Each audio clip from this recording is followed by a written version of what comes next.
نن ورځ په سیمه کې کومې مهمې حادثې او واقعیات شوي دي ویډیو تر اخره وګورئ. ټولې مهمې پیښې مو درته راخیستې دي. که ویډیو مو خوښه شوله نو ضرور یې لایک کړئ. زلزله پرون مازدیګر د افغانستان، پاکستان او هند ځینې سیمې یوې زورورې زلزلې ولړزولې. راپورونه وایي چې یوې زلزلې چې شدت یې د ریختر په کچه 6.1 ښودل شوی دی د افغانستان، پاکستان او هند ځینې سیمې سختې لړزولې دي. اروپا پارلمان په یو پریکړه لیک کې د کابل حکومت له چارواکو غوښتي چې هر څومره ژر باید په خپل هیواد کې د کم عمره الحقانو د جنسي ځورونې یعنې بچه‌بازۍ مخه ونیسي. کمیسیون د افغانستان د انتخاباتو خپلواک کمیسیون وایي د ولسمشرۍ د انتخاباتو ابتدایي پایلې به سبا یا بل سبا اعلان کړي. د دې کمیسیون ویندوی زبی سادات پرون جمعه وویل حاضردمه د بغلان او فاریاب ولایتونه د پایلو پر پاڼو له تخنیکي پلوه غور کیږي. د زیاته کړه زموږ تخنیکي همکاران پرې کار کوي چې په سیستم کې ثبت کړي. عبدالله په مشرۍ د ثبات او همپالنې ټاکنیزه ډله ادعا کوي چې په هغه 28 ولایتونو کې د رایو په بیا شمیرنه او تفتیش کې درغلي شوې چې د دوی څارونکو پکې برخه نه درلوده. کندهار ولایت د ارغنداب په ولسوالۍ کې یو موټر د سپرلیو سره یو ځای د اوبو تلویدلی دی. د کندهار د امنیتي چارواکو په خبره چې یو سراچه ډوله موټر چې د واده میلمانو پکې سپارو ډېر زیات سرعت له امله اوبو تلویدلی دی. چارواکي وایي چې په دې پیښه کې د 3 تنو ماشومانو او 5 تنو ښځو په ګډون 9 تنه وژل شوي دي. ګډ ځواکونه په ولسي وګړو د ګډ ځواکونو د چاپه او شپني عملیاتو په دوام دا ځل بیا د ننګرهار ولایت په خوږیاڼو ولسوالۍ کې ګډو ځواکونو 7 تنه ملکي وګړي وژل شوي دي. سعودي ټویټر پرون جمعه ویلي زرګونه حسابونه چې د سعودي عربستان د حکومت د معلوماتي عملیاتو برخه وو بند کړي دي.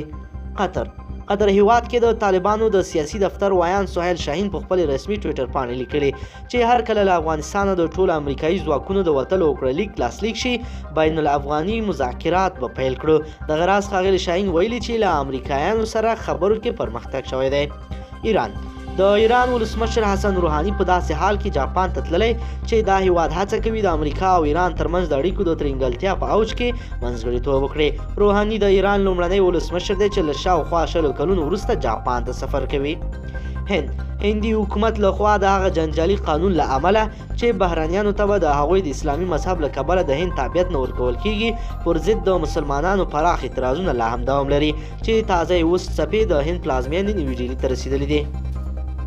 کرکټ هربرټ هورینګز لوبډلې پیاوړی ځوان ورتوپ اچوونکی قیس احمد د استرالیا په بیګ باش سیالیو کې خپل لوبډلې ته ستره بریا ور په برخه کړه.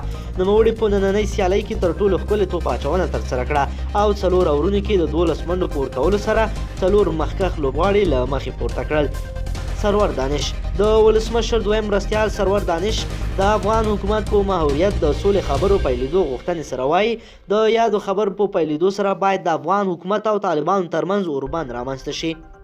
پاکستان رایټرز اژانس لیکي د ټرمپ انتظامیې له پاکستان سره د امریکایي پوځي روزنې او ښوونې د پروګرام بحالۍ منظوري ورکړې ده.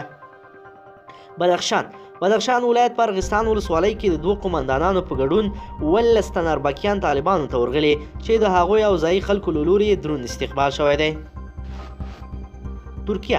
ترکیه ولسمشر رجب طیب اردوغان په مالیزیا کې د اسلامي هیوادونو لوی غونډې ته په وینا کې ویلي چې نور باید د نړۍ 5 کفري هیوادونه چې د امنیت شورا غړي دي د 1.1 میلیارډ مسلمانانو برخلیکونه ټاکي. کرکټ نړیوالو شورا د ماشومانو لپاره د ملګرو ملتونو د ادارې یونیسف سره په ګډه افغانستان کې د نجونو د کرکټ د ودې لپاره کار کوي. افغانستان د ملي امنیت سلاکار ډاکټر عبدالله محب د هند د ملي امنیت له سلاکار اجیت دول سره په کتنه کې دواړو هیوادونو ترمنځ د اړیکو او امنیتي همکاریو د پراختیا په اړه خبرې وشوې.